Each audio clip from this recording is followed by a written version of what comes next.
ಕಾಂಗ್ರೆಸ್ ಸರ್ಕಾರಕ್ಕೆ 3 ವರ್ಷದ ಸಂಭ್ರಮ ಮನೆ ಮಾಡಿದೆ. ತುಮಕೂರಿನ ಸಾಧನಾ ಸಮಾವೇಶ ಖಾಲಿಯಾಗಿ ಕಂಡುಬಂತು. ನೋಡಿ, 3 ವರ್ಷದ ಒಂದು ಸಂಭ್ರಮವನ್ನು ಆಚರಿಸಿಕೊಳ್ಳೋದಕ್ಕೆ ಸರ್ಕಾರ ಮುಂದಾಗಿತ್ತು. ಆದರೆ ತುಮಕೂರಿನ ಸಾಧನಾ ಸಮಾವೇಶದಲ್ಲಿ ಕುರ್ಚಿಗಳೆಲ್ಲವೂ ಖಾಲಿ ಕುರ್ಚಿಗಳ ನಡುವೆ ಸಿಎಂ ಸಿದ್ದರಾಮಯ್ಯ ಅವರು ಭಾಷಣ ಮಾಡಿದರು. ಭಾರಿ ಪ್ರಮಾಣದಲ್ಲಿ ಜನಸ್ತೋಮವೇ ಹರಿದು ಬರುತ್ತೆ ಅಂತ ನಾಯಕರು ಅಂದುಕೊಂಡಿದ್ರು. ಆದರೆ ಕಾಂಗ್ರೆಸ್ ನಾಯಕರಿಗೆ ನಿರಾಸೆಯಾಗಿದೆ.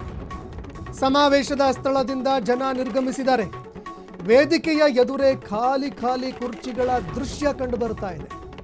ಸರ್ಕಾರದ ಸಾಧನೆಗಳನ್ನು ಸಿಎಂ ಸಿದ್ದರಾಮಯ್ಯ ವಿವರಿಸಿದರು. ಆದರೆ ಸಿಎಂ ಸಿದ್ದರಾಮಯ್ಯ ಅವರ ಭಾಷಣದ ವೇಳೆನೇ ಕುರ್ಚಿಗಳೆಲ್ಲವೂ ಕೂಡ ಖಾಲಿ ಇತ್ತು. ಜನ ಬರಲೇ ಇಲ್ಲ. ಇನ್ನು ಈ ಹಿಂದೆ ಅನೇಕ ಕಾರ್ಯಕ್ರಮಗಳನ್ನು ಮಾಡಿತ್ತು ಕಾಂಗ್ರೆಸ್ ಪಕ್ಷ. ಆ ಸಂದರ್ಭದಲ್ಲಿ ಭಾರಿ ಪ್ರಮಾಣದಲ್ಲಿ ಜನಸ್ತೋಮ ಹರಿದು ಬಂದಿತ್ತು. ಸಿದ್ದರಾಮಯ್ಯ ಅವರ ಸಿದ್ದರಾಮೋತ್ಸವ ಆಗಿರಬಹುದು ಅಥವಾ ಇನ್ನಿತರ ಕಾರ್ಯಕ್ರಮದಲ್ಲಿ ಬಂದಿದ್ದರು. ಆದರೆ ಈ ಬಾರಿ 3 ವರ್ಷ ತುಂಬಿರುವಂತಹ ಸಂದರ್ಭದಲ್ಲಿ ಭಾರಿ ಪ್ರಮಾಣದಲ್ಲಿ ಸಮಾವೇಶ ಮಾಡಬೇಕು, ನಮ್ಮ ಗ್ಯಾರಂಟಿ ಯೋಜನೆಗಳಿಗೆ ಭರ್ಜರಿಯಾಗಿ ರೆಸ್ಪಾನ್ಸ್ ಸಿಗ್ತಾ ಇದೆ ಅನ್ನುವಂಥದ್ದನ್ನು ರಾಜ್ಯ ಸರ್ಕಾರ ಹೇಳ್ಕೊಳ್ಬೇಕು ಅಂತ ಅಂದುಕೊಂಡಿತ್ತು. ಆದರೆ ರಾಜ್ಯ ಸರ್ಕಾರಕ್ಕೆ ಭಾರಿ ನಿರಾಸೆಯಾಗಿದೆ. ದೃಶ್ಯಾವಳಿಯಲ್ಲಿ ನೋಡ್ತಾ ಇದ್ದೀರಿ ನೀವು, ಅರ್ಧಕ್ಕರ್ಧ ಕುರ್ಚಿಗಳು ಸಂಪೂರ್ಣವಾಗಿ ಖಾಲಿಯಾಗಿದ್ದಾವೆ. ಜನ ಅಲ್ಲೋ ಇಲ್ಲೋ ಎಲ್ಲೋ ಒಂದು ಕಡೆಗೆ ಕೂತ್ಕೊಂಡು ಮಾತನಾಡ್ಕೊಂಡು ಅಲ್ಲಿಂದ ತೆರಳ್ತಾ ಇದ್ದಾರೆ. ಸಿದ್ದರಾಮಯ್ಯ ಅವರು ಭಾಷಣ ಮಾಡ್ತಾ ಇರುವಂತಹ ಸಂದರ್ಭದಲ್ಲೇ ಜನ ಎದ್ದು ಹೋಗ್ತಾ ಇರುವಂಥದ್ದನ್ನು ದೃಶ್ಯಾವಳಿಯಲ್ಲಿ ನೋಡ್ತಾ ಇದ್ದೀರಿ. ಹೀಗಾಗಿ ರಾಜ್ಯ ಸರ್ಕಾರದ ವರ್ಚಸ್ಸು ಈಗ ಕಡಿಮೆ ಆಗ್ತಾ ಇದೆಯಾ, ಕುಂದು ಹೋಗಿದೆಯಾ ಅನ್ನೋ ಪ್ರಶ್ನೆ ಕೂಡ ಎದುರಾಗ್ತಾ ಇರುವಂಥದ್ದು. 3 ವರ್ಷಗಳನ್ನು ಪೂರೈಸಿರುವಂತಹ ಗ್ಯಾರಂಟಿ ಸರ್ಕಾರ ತನ್ನ ಸಾಧನೆಗಳನ್ನು ಹೇಳ್ಕೊಳ್ಳೋದಕ್ಕೆ ಈ ಸಮಾವೇಶ ಮಾಡಿತ್ತು.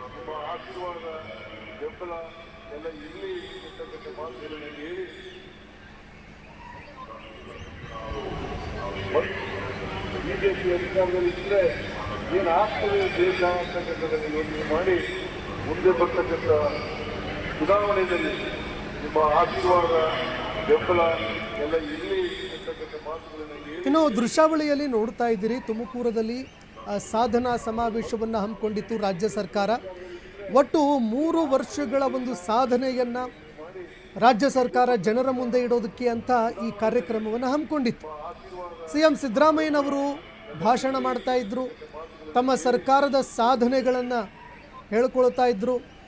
ಆದರೆ ಇದೇ ವೇಳೆ ಯಾವಾಗ ಸಿದ್ದರಾಮಯ್ಯ ಅವರು ಭಾಷಣ ಮಾಡ್ತಾ ಇದ್ರು, ಅದೇ ವೇಳೆ ಜನ ಕುರ್ಚಿ ಖಾಲಿ ಮಾಡಿ ಅಲ್ಲಿಂದ ತೆರಳ್ತಾ ಇದ್ರು. ಇನ್ನು ದೃಶ್ಯಾವಳಿಯಲ್ಲೂ ಕೂಡ ನೋಡ್ತಾ ಇದ್ರಿ, ಇಡೀ ಜರ್ಮನ್ ಟೆಂಟು ಬಣಗುಡ್ತಾ ಇತ್ತು. ಜನರೇ ಇಲ್ಲದೆ ಸಾಧನಾ ಸಮಾವೇಶವನ್ನು ಮಾಡಿದೆ ಕಾಂಗ್ರೆಸ್ ಪಕ್ಷ. ಹೀಗಾಗಿ ಸಾಧನಾ ಸಮಾವೇಶದಲ್ಲಿ ಜನರೇ ಇಲ್ಲದೆ ಇರುವಂಥದ್ದು ತೀವ್ರ ಚರ್ಚೆಗೂ ಕೂಡ ಕಾರಣವಾಗ್ತಾ ಇದೆ, ಹಾಸ್ಯಾಸ್ಪದಕ್ಕೂ ಕೂಡ ಕಾರಣ ಆಗ್ತಾ ಇದೆ. ರಾಜ್ಯ ಸರ್ಕಾರದ ಸಾಧನೆಗಳು, ರಾಜ್ಯ ಸರ್ಕಾರದ 3 ವರ್ಷದ ಗ್ಯಾರಂಟಿ ಯೋಜನೆಗಳು ಎಷ್ಟರ ಮಟ್ಟಿಗೆ ಜನಪ್ರಿಯತೆ ಹೊಂದಿದ್ದಾವೆ ಅನ್ನುವಂಥದ್ದಕ್ಕೆ ಇದು ಉದಾಹರಣೆ. ಈ ಬಗ್ಗೆ ಮತ್ತಷ್ಟು ಮಾಹಿತಿ ಕೊಡ್ತಾರೆ ಪ್ರತಿನಿಧಿ ಸಚಿನ್, ಫೋನ್ ಸಂಪರ್ಕದಲ್ಲಿ ಜಾಯ್ನ್ ಆಗಿದ್ದಾರೆ. ಸಚಿನ್, ಸಾಧನಾ ಸಮಾವೇಶವನ್ನು ಹಮ್ಮಿಕೊಂಡಿತ್ತು ರಾಜ್ಯ ಸರ್ಕಾರ, ಆದರೆ ಜನರೇ ಇಲ್ಲದೆ ಜರ್ಮನ್ ಟೆಂಟು ಬಣಗುಡ್ತಾ ಇತ್ತು. ಯಾವ ರೀತಿ ಕಾರ್ಯಕ್ರಮ ಹಮ್ಮಿಕೊಂಡಿತ್ತು, ಈ ಬಗ್ಗೆ ಮತ್ತಷ್ಟು ಮಾಹಿತಿ ಕೊಡೋದಾದ್ರೆ? ಎಸ್ ಸಂತೋಷ್, ಏನು ಇವತ್ತು ಕಾಂಗ್ರೆಸ್ ಸರ್ಕಾರದ 3 ವರ್ಷ ಪೂರ್ಣಗೊಂಡ ಹಿನ್ನೆಲೆ, ಅಂದ್ರೆ ಒಂದು ದಿನ ಮುಂಚಿತವಾಗಿ ನಾಳೆಗೆ ಪೂರ್ಣಗೊಳ್ತಾ ಇತ್ತು. ಆ ನಿಟ್ಟಿನಲ್ಲಿ ಏನು 3,000 ಬಸ್ಗಳನ್ನ ವ್ಯವಸ್ಥೆ ಮಾಡಲಾಗಿತ್ತು, ಏನು 5,000ಕ್ಕೂ ಹೆಚ್ಚು ಪೊಲೀಸರನ್ನ ನಿಯೋಜನೆ ಮಾಡಲಾಗಿತ್ತು. ಏನು ಅವರು ನಿರೀಕ್ಷಿತ ಮಟ್ಟದಲ್ಲಿ ಜನ ಬಂದಿಲ್ಲ ಅಂತ ಹೇಳಿದ್ರೆ ತಪ್ಪಾಗ್ಲಿಕ್ಕಿಲ್ಲ. ಯಾಕಂತಂದ್ರೆ ಅಲ್ಲಿ ಸಿಎಂ ಸಿದ್ದರಾಮಯ್ಯ ಅವರ ಭಾಷಣದ ವೇಳೆ ಕಡಿಮೆ ಜನಸಂದಣಿ ಕಂಡು ಬಂದಿರೋ ಘಟನೆ ನಡೆದಿರುವಂತದ್ದು. ಭಾಷಣ ಆರಂಭಕ್ಕೂ ಮುನ್ನವೇ ಹಲವು ಕಾರ್ಯಕರ್ತರು ಸಮಾವೇಶದಿಂದ ಹೊರಗೆ ನಡೆದಿದ್ದಾರೆ. ಏನು ಬಿಸಿಲಿನ ತಾಪಕ್ಕೆ ಸಾರ್ವಜನಿಕರು ಸಮಾವೇಶ ಸ್ಥಳದಿಂದ ನಿರ್ಗಮಿಸಿದ್ದಾರೆ ಅಂತಾನೆ ಹೇಳ್ಬೋದು. ವೇದಿಕೆ ಎದುರು ಖಾಲಿ ಕುರ್ಚಿಗಳ ದೃಶ್ಯ ಒಂದು ರೀತಿ ಗಮನ ಸೆಳೀತು ಅಂತಾನೆ ಹೇಳ್ಬೋದು. ಭಾರಿ ಜನಸ್ತೋಮ ನಿರೀಕ್ಷೆಯನ್ನ ಇಟ್ಟಿದ್ರು, ಕಾಂಗ್ರೆಸ್ ನಾಯಕರಿಗೆ ನಿರಾಸೆ ಮೂಡಿದೆ.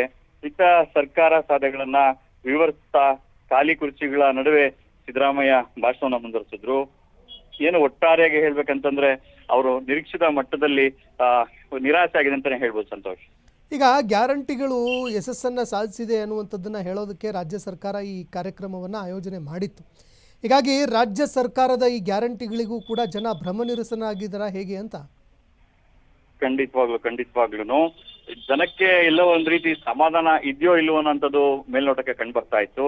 ಯಾಕಪ್ಪ ಅಂತಂದ್ರೆ ಅಲ್ಲಿ ಮೇಲ್ನೋಟಕ್ಕೆ ಅಧಿಕಾರಿಗಳೇ ಅಲ್ಲಿ ಇದ್ದಂಥದ್ದು, ಅಂದ್ರೆ ಸರ್ಕಾರಿ ಇಲಾಖೆಯ ಎಲ್ಲಾ ಇಲಾಖೆಯ ಅಧಿಕಾರಿಗಳಲ್ಲಿ ಪಾಲ್ಗೊಂಡಿರುವಂತದ್ದು, ಆಶಾ ಕಾರ್ಯಕರ್ತರಿಂದ ಹಿಡಿದು PWO ಇಂದ ಹಿಡಿದು ಯಾವ್ದು ಕಂದಾಯ ಇಲಾಖೆಯಿಂದ ಹಿಡಿದು ಪ್ರತಿಯೊಬ್ಬರು ಕೂಡ ಅಲ್ಲಿ ಭಾಗಿಯಾಗಿದ್ರು.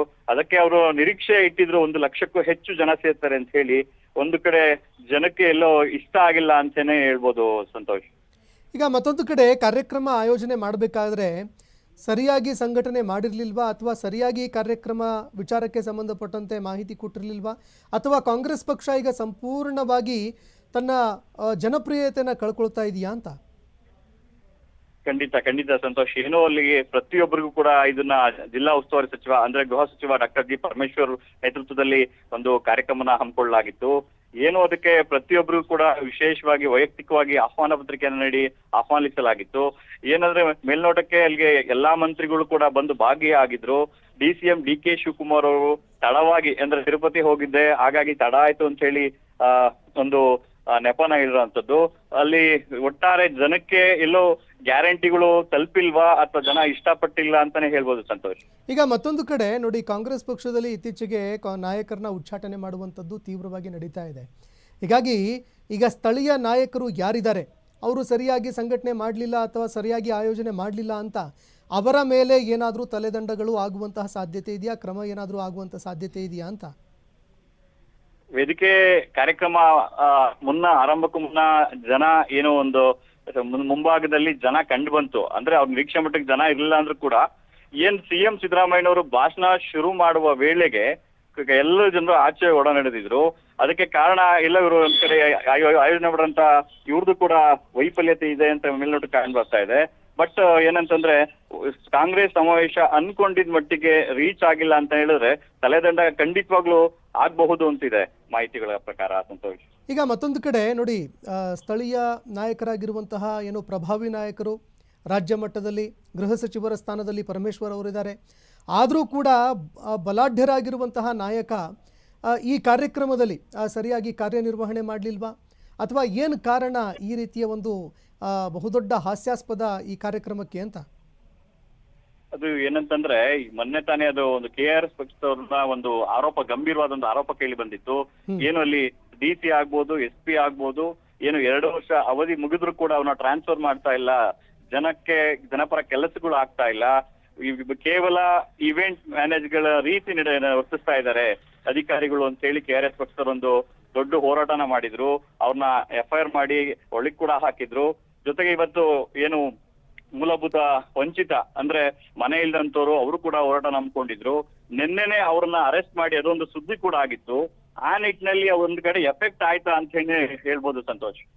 ಓಕೆ, ಈಗ ಮತ್ತೊಂದು ಕಡೆ ಈ ಗ್ಯಾರಂಟಿ ಯೋಜನೆಗಳೇನೋ ಕೊಟ್ಟರು ರಾಜ್ಯ ಸರ್ಕಾರ, ಆದರೆ ಅದನ್ನು ಸರಿಯಾದ ರೀತಿಯಲ್ಲಿ ಪ್ರಚಾರ ಮಾಡುವಲ್ಲಿ ರಾಜ್ಯ ಸರ್ಕಾರದ ಸಚಿವರುಗಳು ವಿಫಲರಾಗ್ತಾ ಇದ್ದಾರಾ? ಹಾಗಾದ್ರೆ ಇದನ್ನ ನೋಡಿದಾಗ ಹಾಗನ್ಸತ್ತಾ?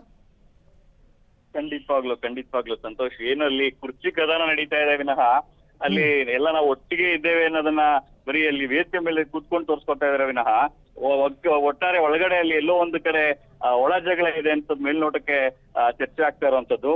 ಯಾಕಂತಂದ್ರೆ ಒಬ್ಬೊಬ್ಬ ಮಿನಿಸ್ಟರ್ ಅಂದ್ರೂ ಕೂಡ 7 ಜನ ಶಾಸಕರು ತುಮಕೂರಿನಲ್ಲಿ ಪ್ರತಿನಿಧಿಗಳು ಇರುವಂತದ್ದು. 7 ಜನ ಶಾಸಕರು ಜನ ಕರ್ಸಿದ್ರು ಕೂಡ ಸ್ಟೇಜ್ ಫುಲ್ ಆಗುವಂತದ್ದು. ಬಟ್ 7 ಜನ ಶಾಸಕರಿಗೆ ಆ ಶಕ್ತಿ ಕುಂದು ಹೋಯ್ತಾ ಅನ್ನೋದೊಂದ್ ಕಡೆ ಪ್ರಶ್ನೆ ಕಾಡ್ತಾ ಇರುವಂತದ್ದು ಸಂತೋಷ್. ಧನ್ಯವಾದಗಳು ಸಚಿನ್ ನಿಮ್ಮೆಲ್ಲ ಮಾಹಿತಿಗೆ. ನೋಡಿ, ಬಹುದೊಡ್ಡದಾಗಿರುವಂತಹ ಒಂದು ಹಾಸ್ಯಾಸ್ಪದಕ್ಕೆ ಕಾರಣ ಆಯಿತು ಈ ಕಾರ್ಯಕ್ರಮ ಅಂತ ಹೇಳಿದ್ರು ಕೂಡ ತಪ್ಪಾಗಲಿಕ್ಕಿಲ್ಲ. ಯಾಕಂದರೆ 5 ಗ್ಯಾರಂಟಿ ಯೋಜನೆಗೆ ಸಂಬಂಧಪಟ್ಟಂತೆ ರಾಜ್ಯ ಸರ್ಕಾರ ನಿರಂತರವಾಗಿ ವಿಚಾರಕ್ಕೆ ಸಂಬಂಧಪಟ್ಟಂತೆ ಬಹಳಷ್ಟು ಜಂಬ ಕೊಚ್ಕೊಳ್ತಾ ಇತ್ತು.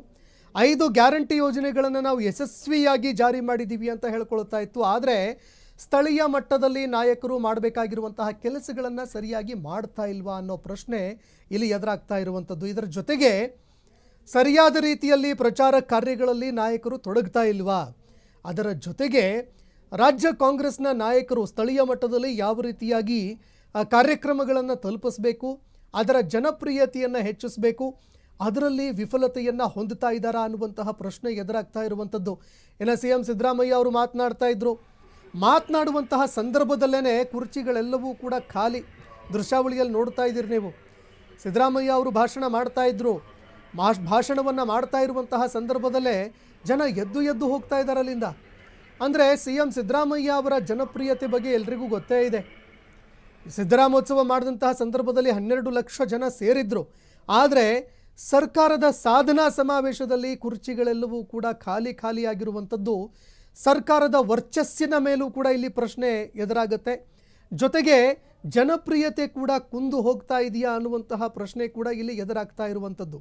ಜೊತೆಗೆ ಈ ಜನಪ್ರಿಯ ಗ್ಯಾರಂಟಿ ಯೋಜನೆಗಳು ಏನಿದ್ದಾವೆ ಅದಕ್ಕೆ ಸಂಬಂಧಪಟ್ಟಂತೆ ಜನರಲ್ಲೂ ಕೂಡ ಈಗ ಅಭಿವೃದ್ಧಿ ಆಗ್ತಾ ಇಲ್ಲ, ಸುಮ್ಮನೆ ಏನೋ ಫ್ರೀ ಕೊಡ್ತಾ ಇದ್ದಾರೆ ಅನ್ನುವಂತಹ ಒಂದು ಅಸಡ್ಡೆ ಮನೋಭಾವ ಜನರಲ್ಲೂ ಕೂಡ ಬರ್ತಾ ಇದೆಯಾ, ಅದನ್ನು ಸರಿಯಾಗಿ ಜನರಿಗೆ ತಲುಪಿಸುವಲ್ಲಿ ಅಥವಾ ಸರಿಯಾಗಿ ಜನರಿಗೆ ಮನವರಿಕೆ ಮಾಡುವಲ್ಲಿ ರಾಜ್ಯ ಸರ್ಕಾರ ವಿಫಲವಾಗಿದೆಯಾ ಅನ್ನೋ ಅನುಮಾನ ಪ್ರಶ್ನೆಗಳು ಕಾಡ್ತಾ ಇದೆ.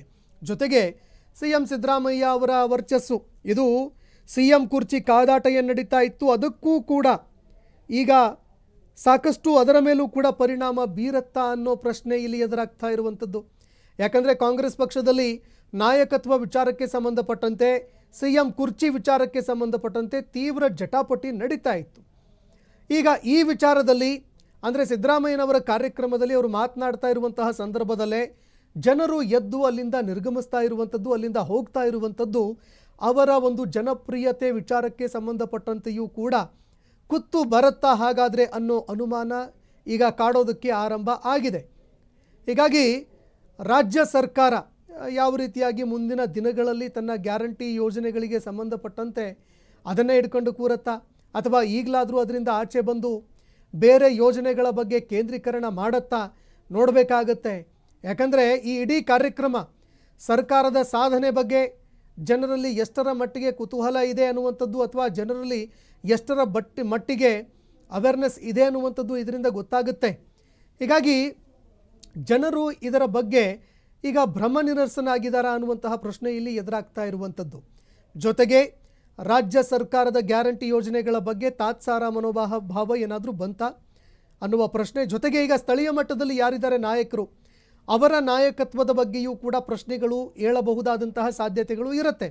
ಯಾಕಂದರೆ ಯಾವ ಜಿಲ್ಲೆಯಲ್ಲಿ ನಡೆಯುತ್ತೆ ಆ ಜಿಲ್ಲಾ ಉಸ್ತುವಾರಿ ಸಚಿವರು ಅಥವಾ ಸ್ಥಳೀಯ ಶಾಸಕರು, ಅಲ್ಲಿರುವಂತಹ ಕಾಂಗ್ರೆಸ್ನ ಮುಖಂಡರು ಯಾರಿದ್ದಾರೆ ಅವರ ಮೇಲೆ ಜವಾಬ್ದಾರಿ ಇರುತ್ತೆ.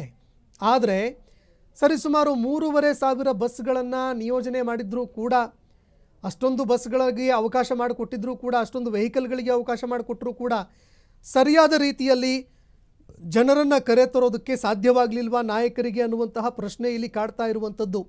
ಜೊತೆಗೆ ಈಗ ಸ್ಥಳೀಯ ಮಟ್ಟದ ನಾಯಕರ ತಲೆದಂಡಕ್ಕೆ ಕಾಂಗ್ರೆಸ್ ಈಗ ಮುಂದಾಗುತ್ತೆ. ಯಾಕೆಂದರೆ ನೋಡಿ, ಗೃಹ ಸಚಿವರಾಗಿರುವಂತಹ ಪರಮೇಶ್ವರ್ ಅವರಿದ್ದಾರೆ, ಅವರು ಇದೇ ಜಿಲ್ಲೆಗೆ ಸೇರಿರುವಂಥವರು. ಹೀಗಾಗಿ ಅವರ ಮೇಲೆ ತುಂಬ ಜವಾಬ್ದಾರಿ ಇರುತ್ತೆ. ತಮ್ಮ ಜವಾಬ್ದಾರಿಯನ್ನು ಸರಿಯಾಗಿ ನಿಭಾಯಿಸಿಲ್ಲ ಅಂತ ಅವರ ಮೇಲೂ ಕೂಡ ಕ್ರಮಕ್ಕೆ ಮುಂದಾಗುತ್ತಾ ಕಾಂಗ್ರೆಸ್ಸು ನೋಡಬೇಕಾಗತ್ತೆ.